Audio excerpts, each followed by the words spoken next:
Bulatkan tekad, kuatkan hati, negeri ini memanggilmu kawan.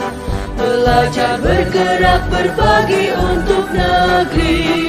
Guru penggerak, majukan pendidikan. Guru penggerak menghamba pada murid. Kreatif, rancang pembelajaran. Hargai potensi, tingkatkan prestasi. Lahirkan profil pelajar Pancasila. Belajar, bergerak, berbagi untuk negeri. Kita menjalin kolaborasi. Belajar, bergerak, berbagi untuk negeri. Demi bakti pada Ibu Pertiwi.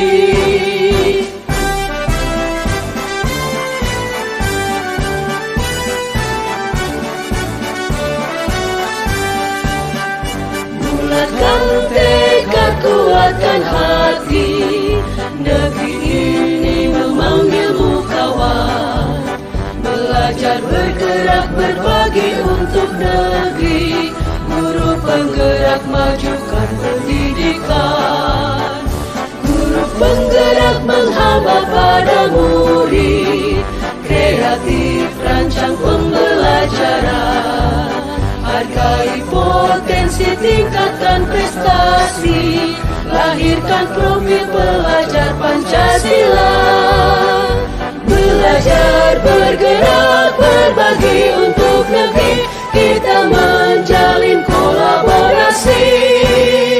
Belajar, bergerak, berbagi untuk negeri. Demi bakti pada Ibu Pertiwi. Belajar, bergerak, berbagi untuk negeri. Kita menjalin kolaborasi. Belajar, bergerak, berbagi untuk negeri. Demi bakti pada Ibu Pertiwi. Demi bakti pada Ibu Pertiwi. Assalamualaikum warahmatullahi wabarakatuh. Alhamdulillah, marilah kita panjatkan syukur kepada Allah Subhanahu wa Ta'ala yang telah melimpahkan rahmat dan karunia-Nya kepada kita semua. Selawat serta salam mari kita curahkan kepada Nabi besar Muhammad SAW, sehingga kita dapat berkumpul bersama dalam acara sosialisasi CGP SMA Negeri Sumatera Selatan dengan topik implementasi filosofi Ki Hajar Dewantara dan nilai budaya positif. Adapun rangkaian acara pada hari ini adalah yang pertama pembacaan doa, yang kedua kata sambutan dari Kepala SMA Negeri Sumatera Selatan, yang ketiga pemaparan materi dari para CGP SMA Negeri Sumatera Selatan, yang keempat sesi tanya jawab dan penutup. Kita langsung saja memasuki acara pertama, pembacaan doa yang akan dipimpin oleh Pak Herman Saputra SPD. Kepada Bapak kami persilakan. Assalamualaikum warahmatullahi wabarakatuh. Baik Bapak Ibu, hadirin semua, bersama-sama kita tundukkan kepala.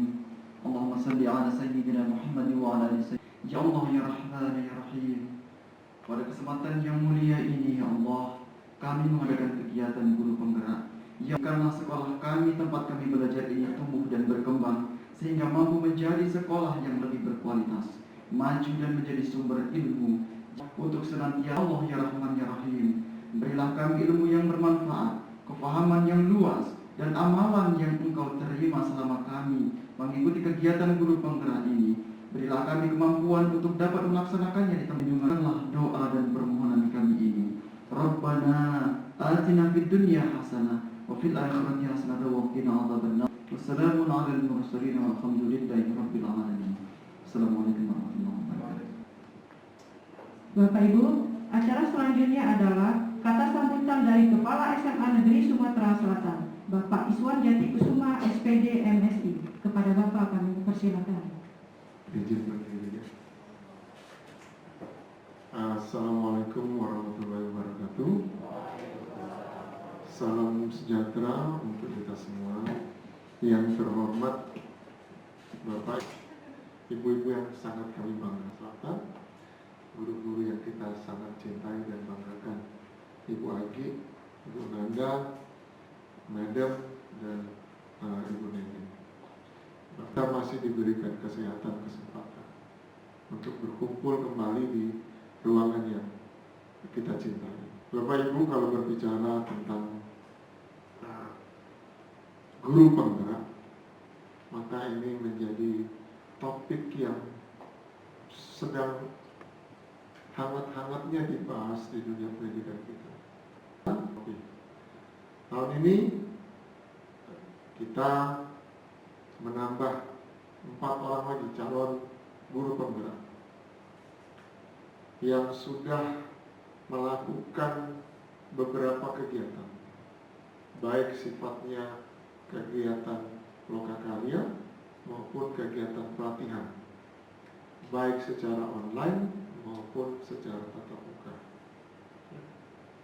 Keempat orang ini sebagai orang yang diamanahkan di SMA Negeri Sumatera Selatan, saya berharap banyak dari kawan-kawan CGP ini untuk memberikan perubahan-perubahan di sekolah kita menuju ke arah yang lebih baik sesuai dengan filosofi Ki Hajar Dewantara dan nilai-nilai positif yang harus kita kembangkan di sekolah kita, sehingga nantinya anak-anak kita itu menjadi anak-anak dengan profil pelajar Pancasila.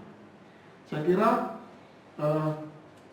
ini yang harus kita sepakati bersama, walaupun mungkin jumlah guru penggerak dan yang bukan guru penggerak belum banyak, belum seimbang, tapi saya berharap kawan-kawan yang sudah tergabung dalam guru penggerak dan calon guru penggerak untuk bersinergi dengan kawan-kawan, mengimbaskan, memberikan pencerahan kepada kita semua yang belum sempat terdaftar sebagai penggerak. Kita tidak harap pada teman-teman yang belum untuk membuka diri.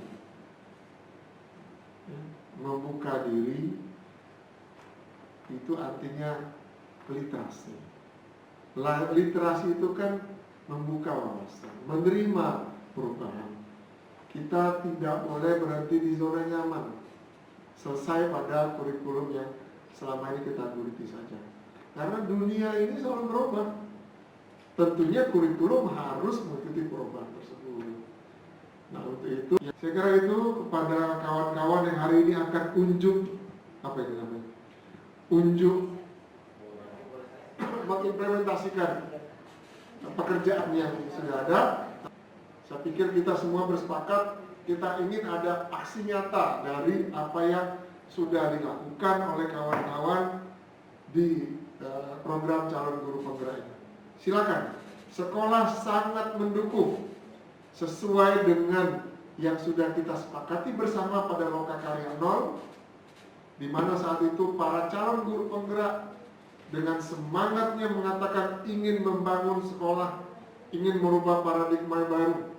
Dan pada saat itu saya siap berjanji bahwa saya dan kawan-kawan guru lainnya siap mendukung program. Sekali lagi selamat kepada Ibu Agi, Ibu Nanda, Ibu Madam, dan Ibu Neneng.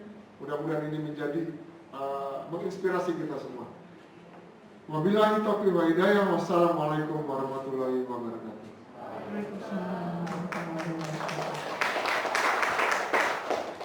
Terima kasih Bapak atas motivasi dan arahannya bagi kita semua. Bapak Ibu peserta sosialisasi, marilah kita simak bersama pemaparan materi dari CGP SMA Negeri Sumatera Selatan, yaitu Madam Murni Sinaga SPD, Bu Agi Adila SPD, Bu Neneng Hairani SPD, dan Bu Nanda Afinsia SPD MSD. Para CGP akan menyampaikan materi secara bergantian yang akan dimulai dari Bu Agi Adila SPD. Kepada Bu Agi kami persilakan.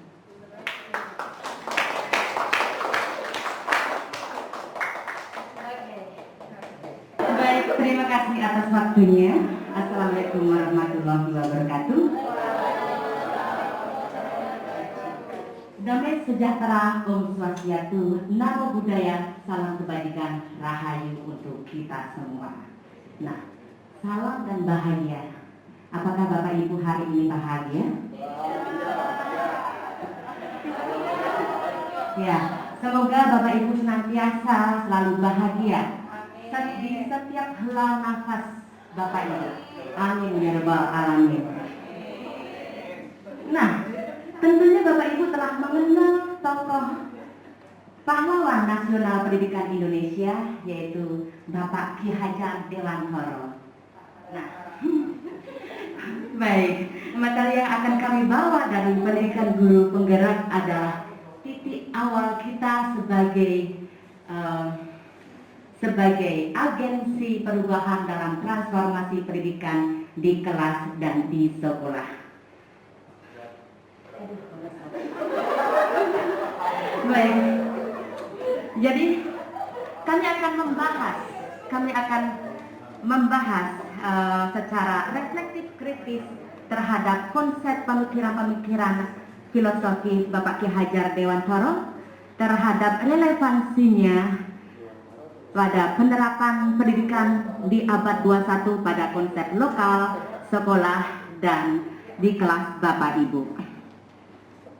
Baik, nah pada modul 1 itu berkenaan mengenai dasar-dasar pendidikan Bapak Ki Hajar Dewantara. 6 aspek ini adalah kita mempelajari anak didik kita secara dalam. Yang pertama adalah menuntun, merdeka dan bermain, pendidikan yang berpihak kepada murid, bukan tabula rasa, budi pekerti, dan petani. Nah, dasar pendidikan Ki Hajar Dewantara yaitu yang pertama adalah menuntun. Maksud pendidikan itu adalah menuntun segala kekuatan kodrat yang ada pada anak-anak agar mereka dapat mencapai keselamatan dan kebahagiaan yang setinggi-tingginya baik sebagai manusia maupun anggota bermasyarakat. Tentunya Bapak Ibu pada dasarnya anak dilahirkan secara mempunyai kodratnya masing-masing. Lalu bagaimana kita memupuk kodrat tersebut? Ya, karena tidak ada anak yang terlahir tanpa potensi Bapak Ibu. Nah, pendidik hanya bisa menuntun segala kekuatan kodrat yang mereka miliki agar dapat memperbaiki tumbuh lakunya dan tumbuh kekuatan kodratnya Bapak Ibu. Nah, kita harus memperhatikan sangat mendalam beberapa karakter yang dimiliki peserta didik kita. Jika peserta didik melakukan kesalahan, itu tidak dosa Bapak Ibu. Kita tuntun dengan kebahagiaan, kita tuntun dengan ketulusan hati, insya Allah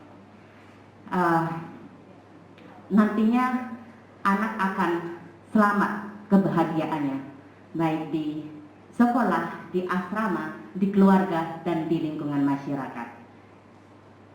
Nah, pendidikan dasar Bapak Ki Hajar Dewantara mempunyai konsep juga. Tuturi handayani. Yang pertama adalah engar sosong tulodo. Di depan kita memberikan contoh. Engmatio mangun karso. Di tengah membangun sinergi untuk menciptakan terus menciptakan karya. Tuturi handayani. Di belakang kita selalu mendorong. Pada dasarnya objek sebagai pendidik adalah manusia. Bagaimana kita mampu memanusiakan manusia dengan baik. Bagaimana seorang pendidik memanusiakan peserta didiknya dengan sangat baik. Yang kelak nantinya mereka akan tumbuh menjadi manusia yang seutuhnya.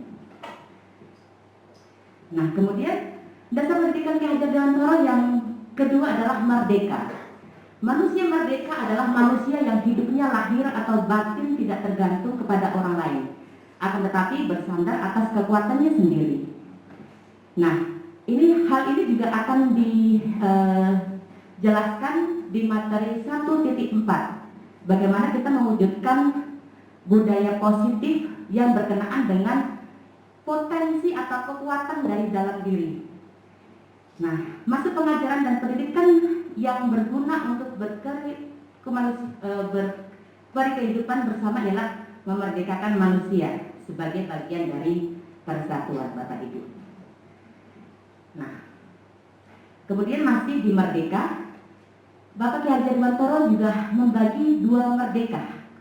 Merdeka batin yang berkenaan dengan pendidikan, merdeka lahir yang berkenaan dengan pengajaran. Nah, bahwasanya pengajaran memerdekakan mereka pada hidup lahirnya. Sesuai dengan pemikiran Bapak Ki Hajar Dewantara, anak terakhir mempunyai kodratnya masing-masing. Lalu kemudian kemudian diberikan pendidikan yang memerdekakan hidup batinnya. Sehingga pendidikan memberikan lampu untuk memerangi kehidupan mereka sehingga mereka mempunyai jalannya masing-masing. Nah, kita sebagai pendidik berfungsi sebagai lampu untuk mencari jalan mana yang akan mereka lewati, Bapak Ibu. Nah, ini dasar pendidikan yang selanjutnya adalah bermain. Bermain adalah salah satu kodrat anak. Pikiran, perasaan, kemauan, tenaga itu sudah ada pada diri anak kita. Permainan anak dapat menjadi bagian pembelajaran di sekolah. Untuk mewujudkan inquiry apresiatif ini, kita menggunakan namanya model Bagja. Dan untuk model ini akan dipresentasikan oleh Ibu Agi Akmila. Baik, ketemu lagi ya Bapak Ibu. Oke, setelah kita mempelajari apa itu inquiry apresiatif, nah dalam perencanaan pada perubahan visi sekolah kita mempunyai formula yang namanya Bagja. Nah, apakah ada murid kita yang namanya Bagja?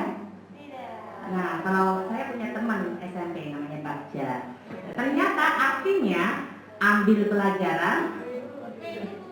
Oke, buat pertanyaan, ambil pelajaran, gali impian, jabarkan rencana, atur eksekusi. Inilah formula Bagja. Nah, ini contoh bentuknya.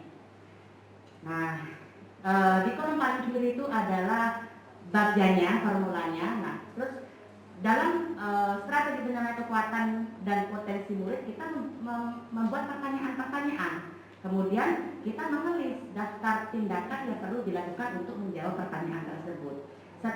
Setelah sudah selesai, kita cek lagi apakah posisi pertanyaannya sudah cocok untuk tahap tersebut.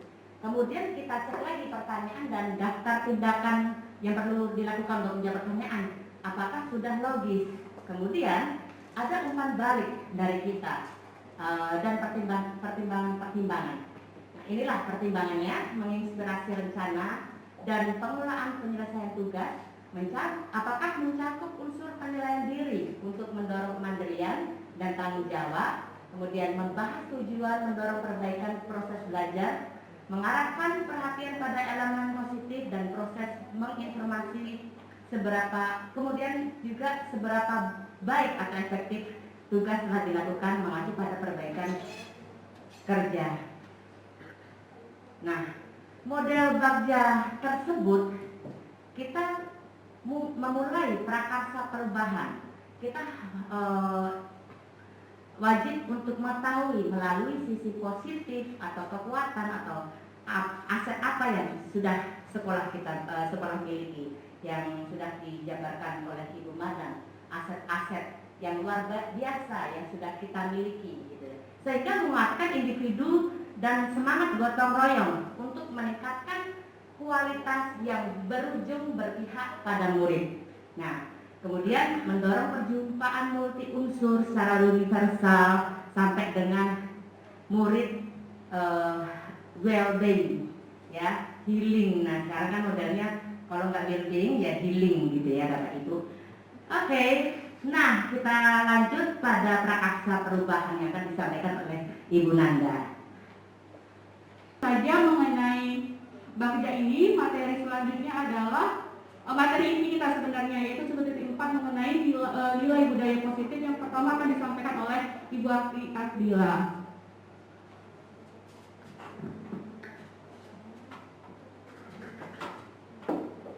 Baik, sekali lagi terima kasih ya Bapak Ibu telah masih bertahan. Selanjutnya ini modul terakhir Bapak Ibu.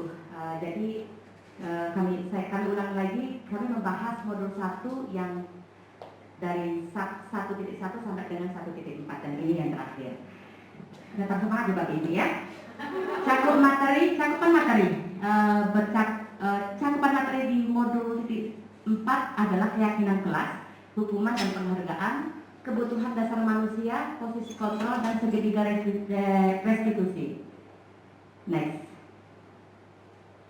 Nah, kita akan mempelajari mengenai keyakinan kelas, hukuman dan penghargaan. Nah, mengapa tidak peraturan saja? Mengapa harus keyakinan kelas? Dan mengapa kita memiliki peraturan harus menggunakan helm bila mengendarai kendaraan roda 2? Kemudian juga mengapa kita memiliki peraturan 3M, menggunakan masker, mencuci tangan, dan menjaga jarak. Nah, nilai-nilai keselamatan dan kesehatan inilah yang kita sebut sebagai suatu keyakinan, yaitu nilai-nilai kebajikan atau prinsip-prinsip universal yang disepakati bersama secara universal. Terlepas dari latar belakang suku, negara, bahasa maupun agama, menurut Gosen 1998. Suatu keyakinan akan lebih memotivasi seseorang dari dalam atau memotivasi secara instinktif. Seorang akan lebih bergerak dan bersemangat untuk menjalankan keyakinannya daripada hanya sekedar mengikuti serangkaian peraturan. Nah, inilah yang contoh kesepakatan kelas atau keyakinan kelas yang dibuat antara guru dan peserta didik. Nah, contohnya kesepakatan kelas atau keyakinan kelas, kami guru dan murid yang saling menyayangi, kami murid yang semangat belajar, kami murid yang peduli dengan teman-teman. Nah, inilah contohnya. Nah, adapun peraturan, kemudian apa keyakinan atau nilai kebajikan yang akan kita ambil? Misalkan selalu kembalikan buku ke tempatnya, inilah peraturan. Nah, apa keyakinan kelasnya? Yaitu tanggung jawab. Kemudian hadir di sekolah 15 menit sebelum pembelajaran dimulai. Keyakinan kelasnya adalah menghormati orang lain, komitmen pada tujuan atau berkomitmen, dan lain sebagainya. Nah, ini adalah tindakan guru. Nah, kita dari sini kita bisa membedakan mana hukuman atau mana konsekuensi. Kembali lagi, keyakinan kelas atau apa yang diyakini itu biasanya lebih memotivasi anak daripada sebuah hukuman yang mereka mungkin tidak bisa lebih melakukan secara paksaan. Contohnya, mencatat 100 kali di dalam buku dengan kalimat saya tidak akan terlambat lagi karena terlambat di sekolah. Nah, itu masuk pada hukuman Bapak Ibu. Kemudian contoh konsekuensi, menggantikan kertas tugas teman yang telah dicoret-coret. Nah, itu adalah konsekuensi karena ada nilai keyakinan kelasnya, keyakinan akan tanggung jawab. Kemudian contoh hukuman lagi, meminta murid tidak mengenakan sepatu seharian di sekolah karena tidak mengenakan sepatu hitam. Nah, itulah yang itu contoh hukuman. Nah, tetapi kalau konsekuensi, contohnya di pelajaran saya, lari mengelilingi lapangan basket 2 kali karena terlambat 10 menit untuk pelajaran PJOK. Itu konsekuensi karena ada rasa tanggung jawab untuk peserta didik terlambat datang ke kelas. Nah, inilah perbedaan hukuman dan konsekuensi. Jika hukuman sesuatu yang menyakitkan harus terjadi. Kalau konsekuensi sesuatu yang harus terjadi. Kemudian kalau hukuman membuat anak sakit atau fisik maupun hati untuk jangka waktu yang lama. Tetapi kalau konsekuensi membuat anak merasa tidak nyaman dalam jangka waktu yang pendek saja. Nah, kemudian hukuman lebih ke paksaan, tapi kalau konsekuensi stimulus tanggapan. Nah, terus juga hukuman itu lebih membentuk konsep diri yang buruk, tetapi kalau konsekuensi lebih membentuk konsep diri yang baik karena berkenaan dengan keyakinan yang mereka yakini. Nah, itu juga akan dibahas mengenai kasus-kasus bagaimana kita sebagai manajer atau itu akan disampaikan oleh tim saya selanjutnya. Baik, sekarang kami lanjutkan pada kebutuhan dasar manusia. Materi ini saya merasa senang sekali, kemudian juga dikasih insight guru-guru. Saya merasa kayak tugas saya sebagai konsultan terbantukan dengan adanya materi ini gitu. Jadi sehingga Bapak Ibu juga tahu. Tipsnya dari ibu-ibu sekalian, satu kompetensi apa sih yang memang harus dimiliki, yang harus kita sadari bahwa kita harus memiliki kompetensi ini dulu supaya kita bisa melakukan restitusi ini. Yang kedua, mungkin pernah dilakukan oleh ibu-ibu sekalian, tipsnya apa untuk menstabilkan diri sendiri dulu baru bisa melakukan restitusi kepada siswa. Itu saja. Terima kasih. Ya, tipsnya. Silakan dimulai dari Bu Agi. Baik, terima kasih Bu Handa atas pertanyaannya. Kami akan mencoba menjawab. Pertanyaannya adalah, saya ulang lagi, restitusi memang tidak mudah. Bagaimana menyelesaikan masalah tanpa menyakiti kedua belah pihak, dan kompetensi apa sebagai guru yang diperlukan untuk menemukan tipsnya. Nah, pada dasarnya guru mempunyai 5 peran, yaitu mandiri, reflektif, kolaboratif, dan inovatif, serta berpihak kepada murid. Nah, untuk tipsnya kita perlu tentunya berpihak kepada murid. Artinya kita memvalidasi dulu kepada murid apa saja kebutuhan dasarnya, kenapa untuk mengeksplor apa sih yang diinginkan anak. Kemudian juga kita juga perlu inovatif kita juga harus perlu ditingkatkan, bahwa kita sebagai seorang guru tidak hanya mandiri, tetapi bagaimana kita meningkatkan skill kita. Akhir kata, saya mohon maaf jika terdapat kekurangan. Terima kasih atas perhatiannya. Saya tutup. Wassalamualaikum